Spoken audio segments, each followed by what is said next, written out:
Alô, você amiga, você amigo do programa Hora da Prosa. Estamos aqui começando mais uma edição, desta vez recebendo Magali Malta. Conte aqui para os nossos telespectadores quem é você e o que você andou fazendo até chegar aqui, Magali. Olá a todos, todas e todos. Muito obrigada pelo convite, muito honrada estar aqui com você, Jerônimo. Bom, o caminho, né, para a gente chegar, todo mundo tem uma história, né? Eu nasci na cidade de São Paulo, bem na Zona Leste, bem na divisa de Santo André, e estudei em escola pública. No ensino médio, eu estudei em Santo André, estudei no Visconde Toré e depois no Esther Medina. Quando eu comecei a trabalhar, precisei mudar o horário de escola, né?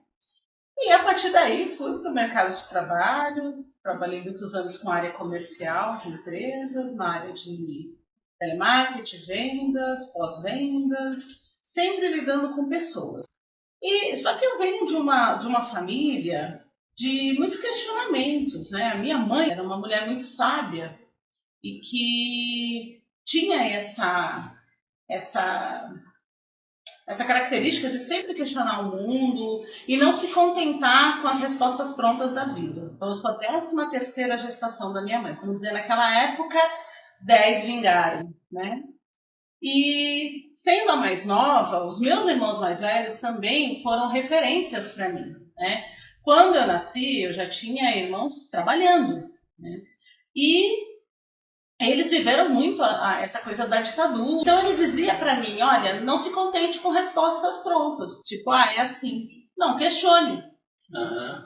A partir daí, né, cresci, né, tive uma adolescência também, curti rock, tive muitos amigos na minha adolescência, alguns que eu trago até hoje, né?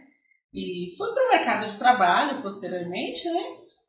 E era engraçado porque eu ouvia as pessoas às vezes falando assim, nossa, acho que você é petista, do jeito que você questiona, você só pode ser petista, só pode ser de esquerda. E era muito curioso porque na minha família, o meu pai, ele era genista.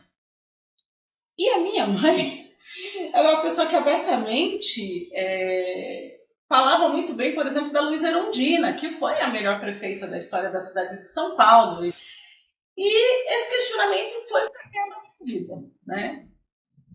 E aí, o que acontece? Eu me tornei mãe com 24 anos, né? Tenho uma filha, 23 para 24 anos, minha filha tem 26 anos, a Vitória, e eu fui mãe solo. E como mãe solo, muitas coisas eu tive que enfrentar sozinha. Então, até 10 anos de idade de vida da minha filha, né? Há 22 anos praticamente eu conheci o meu companheiro, né, que é o Carlinhos Augusto, e vivendo minha vida lá em São Paulo, trabalhando, estudando. Tentei fazer faculdade por 2 vezes, mas aí o que acontecia na época? O curso continuava e o dinheiro acabava. E aí, quando nós decidimos viver juntos, a gente tomou uma decisão também de algumas coisas, um arranjo da vida, né? Porque a vida 2 é um acordo entre duas pessoas, né? E um desses acordos foi nós dois fazermos uma faculdade. E nós fomos juntos para o curso de gestão pública. E foi uma experiência também muito rica. Então, assim, eu venho para Santo André no dia 30 de dezembro de 2009. Então, está quase completando, fazendo aniversário aí da minha chegada definitivamente para Santo André, definitivamente. E em 2010 eu começo a atuar mais organicamente na vida da cidade e eu tirei meu título aos 16 anos de idade. Eu encarei uma fila de 4 horas lendo o livro Cacau, do Jorge Amado, para voltar no Suplicy para prefeito. Tá? Então, lá em 92. E em 2009, corta para 2009, 2010, eu chegando aqui para viver efetivamente em Santo André, tomei uma decisão muito importante, que era transferir meu título para Santo André. Porque se eu vivo na cidade, eu preciso participar da vida política dessa cidade. Eu preciso participar das tomadas de decisões, dos questionamentos da cidade. E foi difícil, porque eu, como paulistana, transferi meu título, mas foi uma decisão muito difícil, mas foi uma decisão muito acertada, Jerônimo.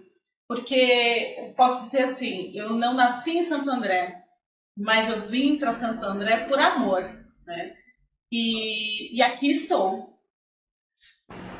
Muito bem. E você é uma militante bastante atuante na cidade de Santo André. Eu te conheci já militando dentro do Partido dos Trabalhadores, muito envolvida com essa coisa da questão das mulheres, da luta das mulheres, de igualdade, de condições de trabalho, etc., igualdade de direitos, enfim. Sendo militante no movimento de mulheres, como é que você está vendo essa situação atual, que a gente sabe que está havendo uma escalada de violência contra a mulher? Esse último ano aqui, parece que a coisa voltou a ser como era há décadas atrás. Essa coisa do feminicídio está muito em voga na imprensa atualmente, com um número de casos absurdo, né, acontecendo atualmente. Como é que você vê essa situação?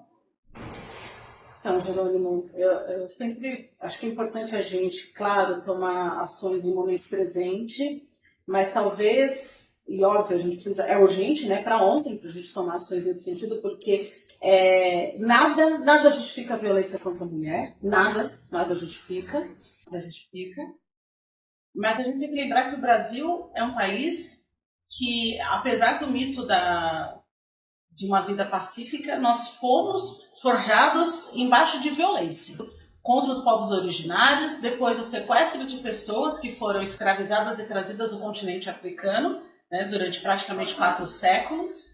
E então todo esse processo de formação do nosso país é um processo muito violento, né? E a justificativa sempre da violência em nome de uma coisa injustificável.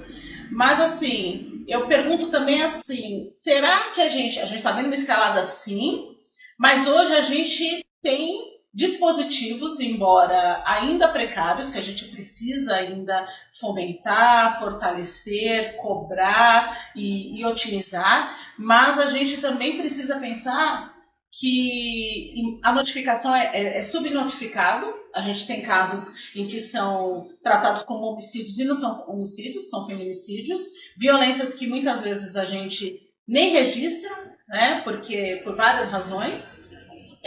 Ser mulher é sempre A gente costuma dizer como mulher que eu sei quantos passos eu levo do ponto de ônibus até a minha casa. Como mulher, a gente está sempre alerta. É um estágio sempre de tensão, sempre estressante, porque a gente tem que se antecipar. Mas a gente viu nos últimos anos também, a naturalização e até o incentivo de discursos que até então a gente tinha conquistado um espaço de se tornar isso algo inadmissível. Por exemplo, antigamente tinha uma frase que era: em briga de marido e mulher, ninguém mete a colher. Era isso? Isso. E eu lembro lá nos anos 80, 90, que teve uma campanha, eu ainda era criança, indo para a adolescência, teve uma campanha na televisão que era justamente isso: em briga de marido e mulher, ninguém mete a colher. Não, mete assim, né? Então a gente já estava começando a falar dessa situação da violência contra a mulher. Porém, a Lei Maria da Penha levou umas décadas, né, para chegar. Sim, né? sim. Então, assim, essa escalada é fruto, sim, de um movimento no mundo que vai se fortalecendo, e a gente pode também observar que são ondas, né? Então, ondas, elas vão e voltam.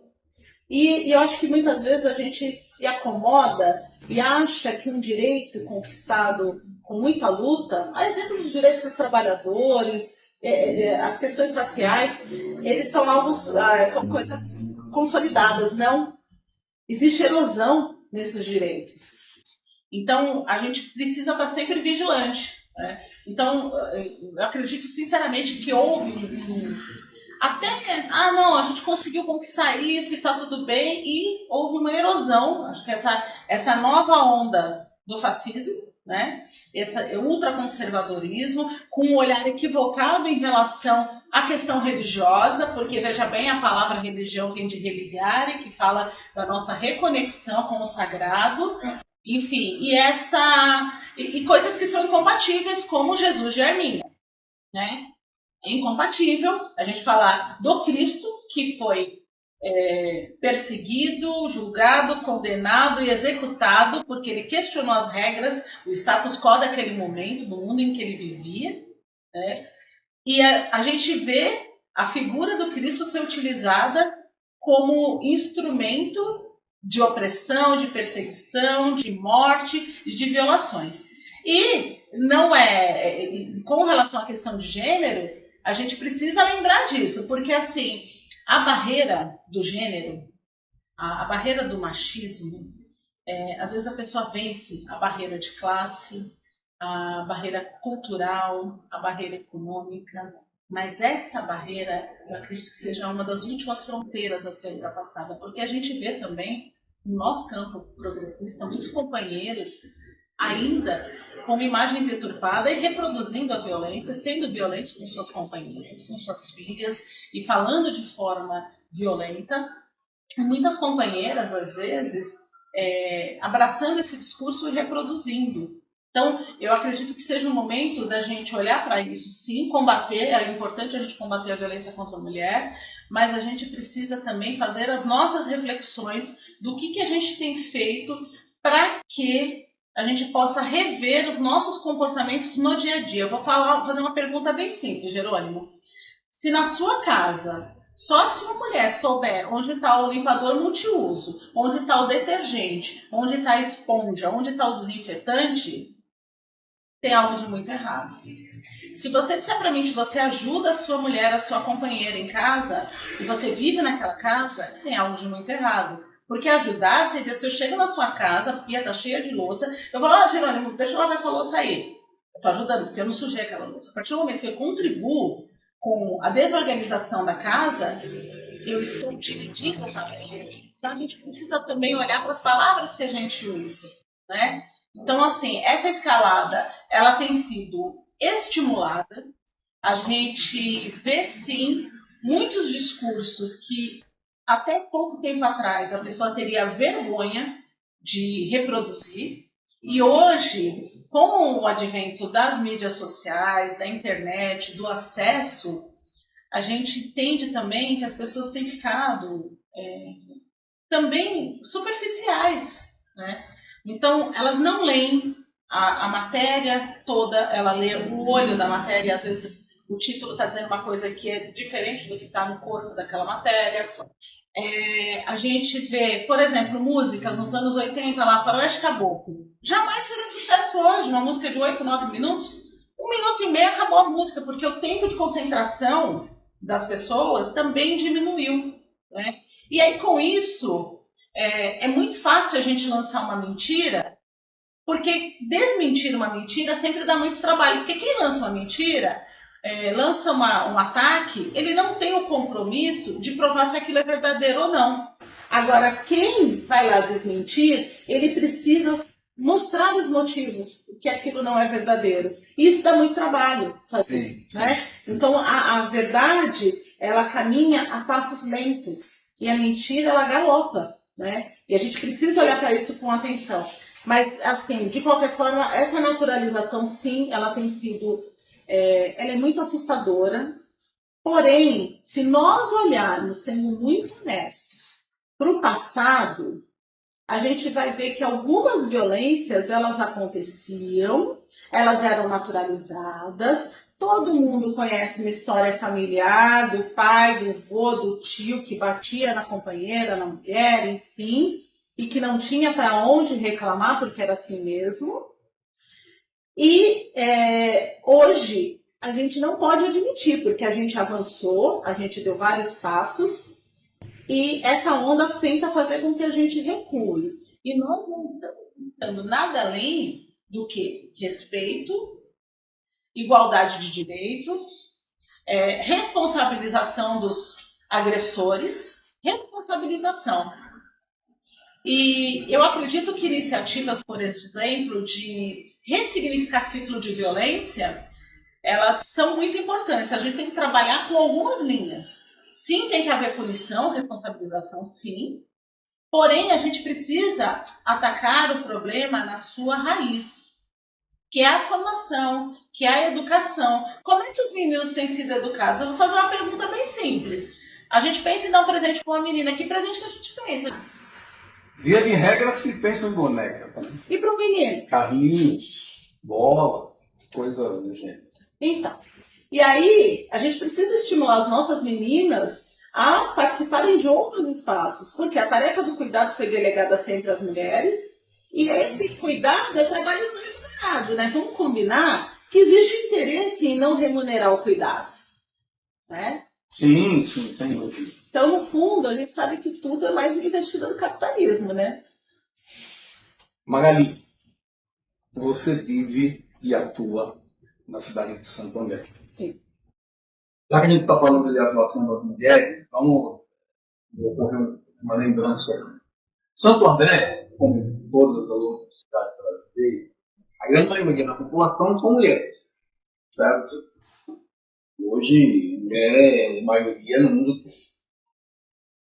Como é que você vê o fato de que, acho que pela primeira vez, depois de algumas décadas, na Câmara Municipal de Santo André, por exemplo, tem uma vereadora, e ainda uma vereadora que não manifesta publicamente nenhum compromisso com a luta das mulheres. Uma em 27. Antigamente tinham 21 vereadores e sempre tinha lá 2, 3, 4 mulheres, né? Pelo menos. Esse número, esse percentual vinha aumentando. Agora, nas últimas 2 legislaturas, ele caiu, foi lá para baixo e sobrou uma vereadora. O que isso nos leva a pensar que esteja acontecendo com a cidade de Santo André, nas eleições e tal? Bom, salvo engano, são cerca de 52% da população feminina, né? E a gente é minoria quando diz isso de representatividade. Se a gente fizer um recorte racial, a coisa fica pior ainda, né? Quantas pessoas negras tem na Câmara de Santo André? Não é nenhuma. E quantas pessoas negras? Negro deve ter uns 12. Bom, assim que se reconhecem, né? Tem mais essa questão também. Mais exatamente. O número que eu apresentei está crescendo. Exatamente. Então, assim, era para nós termos o quê? No mínimo 52% pelo menos de mulheres. E ainda, sim, temos também cerca de 55%, 56% de pessoas não brancas. A gente precisa olhar para aí. Primeiro que o feminismo é para todos, né? Para todos, todas e todes, né? Inclusive para aquelas mulheres que ainda não entenderam que o fato delas votarem, o fato delas trabalharem, o fato delas dirigirem seus carros, o fato delas estudarem, delas não precisarem de autorização dos seus maridos, dos seus pais para viajarem, inclusive, né, o fato delas serem candidatas e eleitas, é tudo conquista do movimento feminista, do movimento de mulheres. Né? Lugar de mulher em todo lugar, inclusive na política. Né? Seja na política institucional ou no dia a dia, né, Jerônimo? A gente fala às vezes da política, a gente lembra da política partidária, das disputas eleitorais. A gente precisa pensar na política do dia a dia também. Então, é um reflexo também desse movimento e também de que a gente precisa também dialogar para além da teoria. Então, é muito interessante, sim, a gente buscar a formação teórica, a leitura, a gente precisa buscar, sim, o que as mulheres já escreveram, estão escrevendo, o que elas estão produzindo nas academias, sim, né? Mas a gente precisa também conversar com a Dona Maria. E eu não vou chegar na Dona Maria e vou falar de Simone de Beauvoir. Não vou chegar nela e falar abertamente de Lélia Gonzalez. Eu não vou chegar nela e falar de Paulo Freire. Mas eu vou fazer o diálogo com ela a partir da realidade dela. A partir dessa leitura do mundo dela. Que é uma prática freiriana. Exatamente. Então, assim, eu acredito que a gente precisa também Tem um gramático que eu gosto muito de uma frase que ele disse e ficou muito na minha cabeça, que a gente tem, que é o Evanildo Bechara. Ele fala que a gente tem que ser poliglota na nossa língua, né? Então, na língua portuguesa, que é uma língua riquíssima, o Brasil, que é um país de dimensões continentais, e a gente tem várias línguas dentro da nossa língua portuguesa, fora as línguas dos povos originários e dos povos que foram trazidos de África também, a gente precisa falar a língua das pessoas. E se nós tivemos a oportunidade, ainda que a duras penas, de termos tido um pouco mais de acesso a alguma instrução e outros saberes, porque o saber está em todos os lugares, né? Em todas as práticas, desde o arroz soltinho que a gente tem uma tia que sabe fazer, ou de um tio que sabe fazer, vamos lembrar que homens também cozinham, deveriam cozinhar assim, né? Até o conhecimento científico, mas a gente precisa também voltarmos para os locais de onde nós saímos e dialogarmos com as pessoas. Eu acho que falta esse movimento meio de, sabe, não só de retrovisor, não. Às vezes tem que engatar ré e voltar lá de onde a gente saiu e conversar com as pessoas, e entender como que é o mundo dessas pessoas, porque a partir daí a gente consegue se aproximar delas. Então, como que eu vou discutir política pública, voltando porque o que acontece? Se a gente não chega nisso e não explica a raiz do problema, olha, na sua rua, Dona Maria, o ônibus não está passando no horário que deveria passar e a passagem está cara, mas vamos discutir isso? Vamos conversar a respeito? Vamos organizar uma reunião? Tem um salão de festas da casa do fulano, tem a garagem de ciclano, tem a praça. A gente precisa voltar a ocupar esses espaços.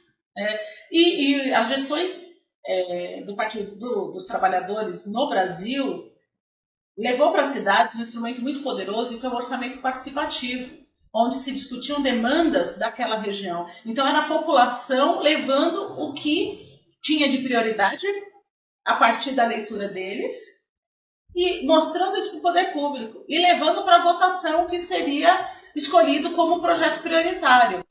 E isso faz com que gere discussões nos locais. Porém, para pessoas que no legislativo, no executivo, estão acostumados com o clientelismo, esse tipo de instrumento de participação popular, que é de fortalecimento da população, não é interessante. Por quê? Poxa, se eu não vou levar asfalto, não vou cobrir, vou cortar a árvore, eu não vou levar, assim, o que eu vou fazer como vereador? Você vai fazer aquilo que você tem que fazer, que é o seu dever constitucional, que é ser fiscalizador do executivo, que é fazer propositura, que é fortalecer políticas públicas a partir da sua atuação parlamentar. Só que isso dá trabalho. Isso pode ser que na próxima eleição esse legislador não seja reeleito, porque ele se acostumou com o clientelismo. Então é mais fácil, e é muito triste a gente ver isso, ele conseguiu uma consulta para mim, do que questionar por que aqui não está tendo consulta no posto, porque está faltando médico. E isso, de novo, volta para a questão das mulheres. Eu acredito que a gente precisa, sim, e eu como mulher eu tenho esse compromisso, de buscar mulheres para que eu possa apoiar. E tem mais uma outra coisa, Giovanna. A partir do momento que a gente não se sente representado por outra pessoa, talvez seja a hora da gente se colocar enquanto representante também. Isso para todos os espaços. Então existe um interesse, isso é projeto. As pessoas não terem acesso à informação, é projeto. Mas, assim, cabe a nós fazermos um trabalho de formiguinha. Senta no ônibus, conversa com uma pessoa que você nunca viu na sua vida. Senta no ônibus, conversa com uma pessoa que você nunca viu na sua vida. Ele vai reclamar que o ônibus demora, mas por que está demorando? Mas você já reclamou na ouvidoria? Você já usou os instrumentos para registrar isso? Então é importante que as pessoas saibam, porque as pessoas não sabem. E se você não sabe em que porta bater, toda a porta vai estar fechada para você. Então a representatividade feminina, voltando à sua pergunta, ela precisa sim haver.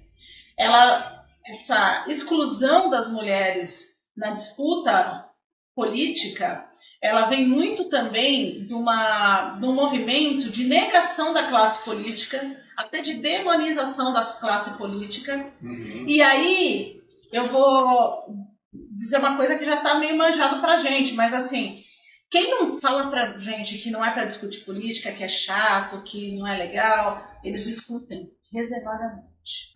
E essa frase não é minha. E o povo não participa. Exatamente. Né? Porque não convém. Sim.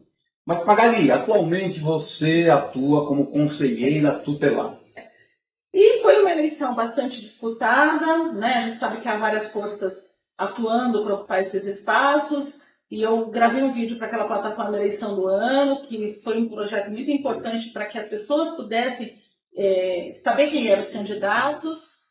E foi uma campanha sem recursos, nós não tínhamos recursos para materiais mesmo, para poder você pegar um ônibus, pegar um Uber, ir para uma reunião, sair daqui e vai para ali.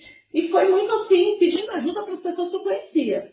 Eu tive um trabalho de cerca de 10 anos com venda direta de cosméticos. E essas minhas clientes também me ajudaram muito. Né? Hoje são ex-clientes. Mandei para a minha lista, falei, olha, gente, é isso. E tive um retorno muito bom para quem tinha poucos recursos. Foram 687 votos. Então, em setembro de 2024, houve um afastamento no Conselho 3, que é o conselho que pega os principais bolsões de exclusão de Santo André. É um conselho gigante, que cabem 2 conselhos num conselho só. Foi uma divisão, no meu entendimento, um pouco equivocada, porque a demanda é enorme. Então, pega lá Morro da Quibon, Jardim Santo André, pega Paranapiacaba, Parque Andreense, pega Vila Humaitá, pega uma região gigante. Muitas comunidades nessa Muitas região. comunidades. É a maior concentração de comunidades. Não que os outros conselhos não tenham, e tem. E cada comunidade é um universo, e cada região tem a sua complexidade, obviamente.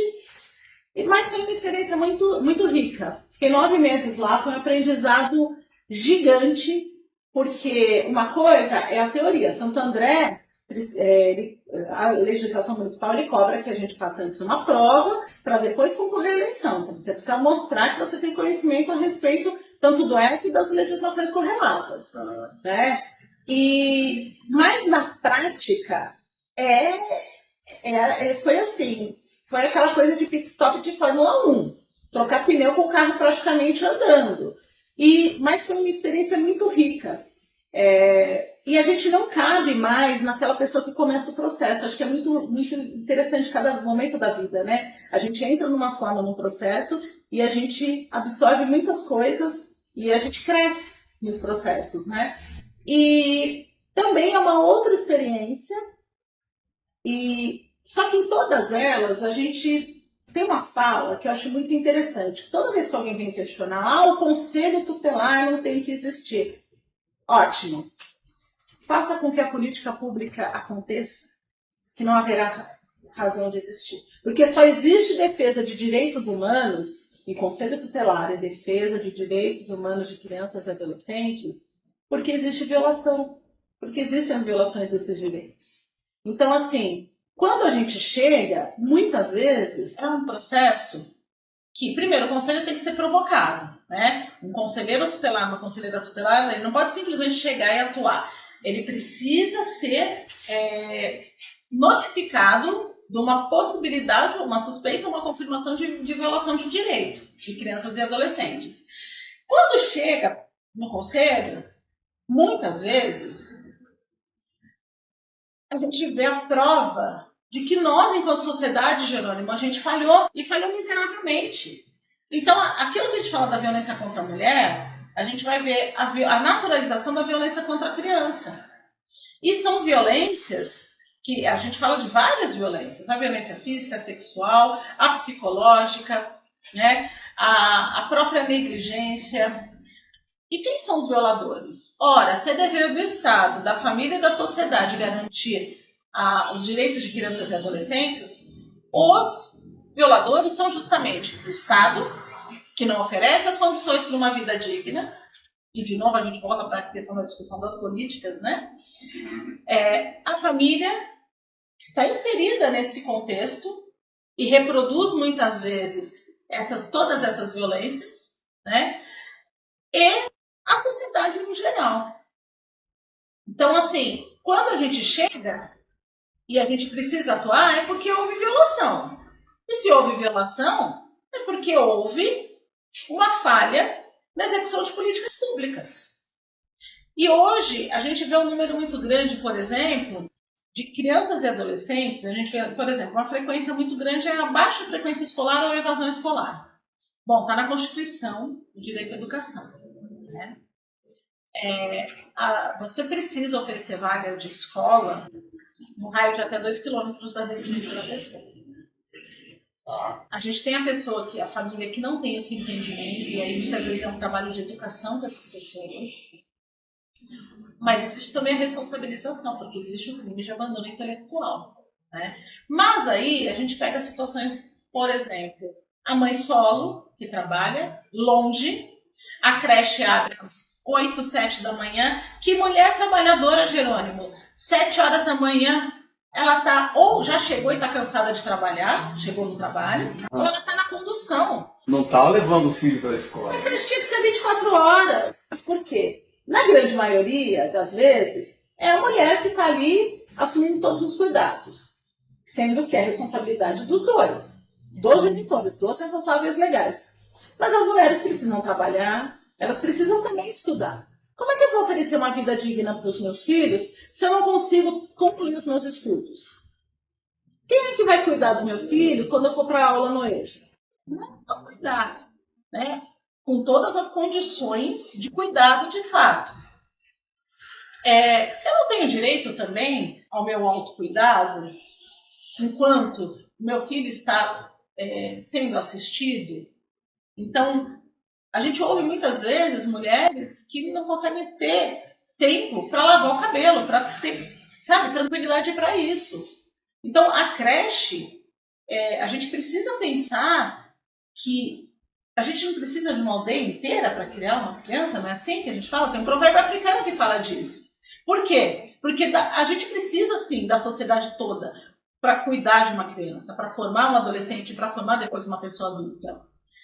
E a gente vê a falta de oferta de vagas de escola, de creche, de transporte.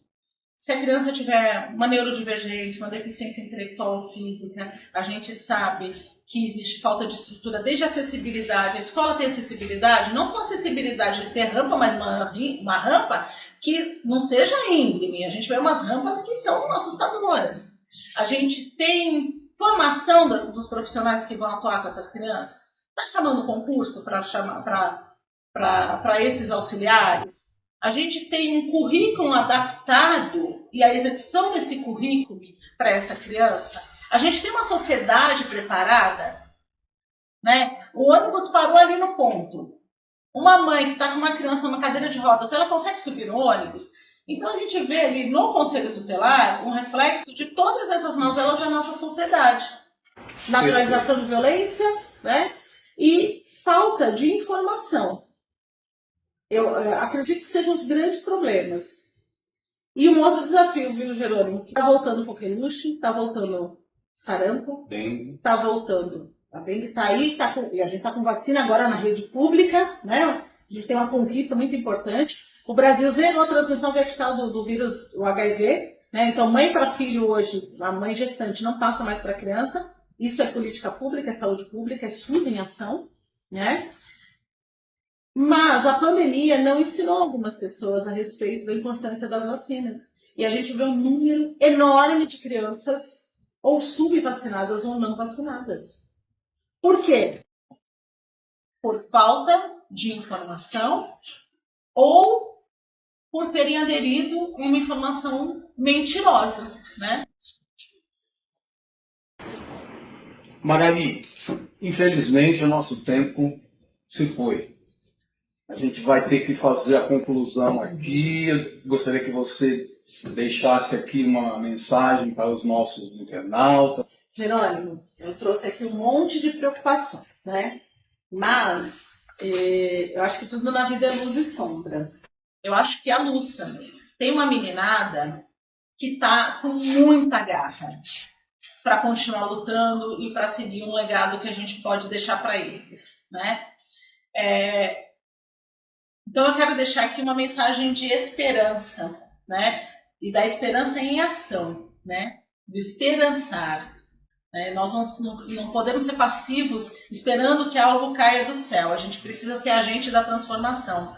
Mas eu acredito sim que se a gente ainda tem espaços para a gente discutir a respeito daquilo que nos angustia, quer dizer que a gente ainda tem energia vital para lutar e para deixar, para quem chegar depois da gente, uma mensagem de que é possível continuar. Então, é como quem come tâmara, né, não plantou a tamareira.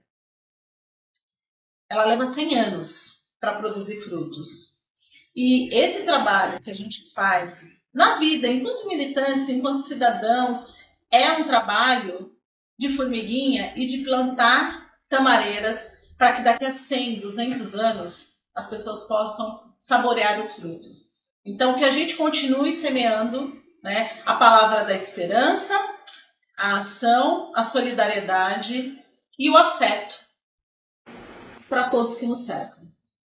Maravilha, Magali. Muito obrigado. Muito obrigada pela sua presença aqui no Hora da Prosa. Nosso programa vai ficando por aqui. A gente volta na próxima semana.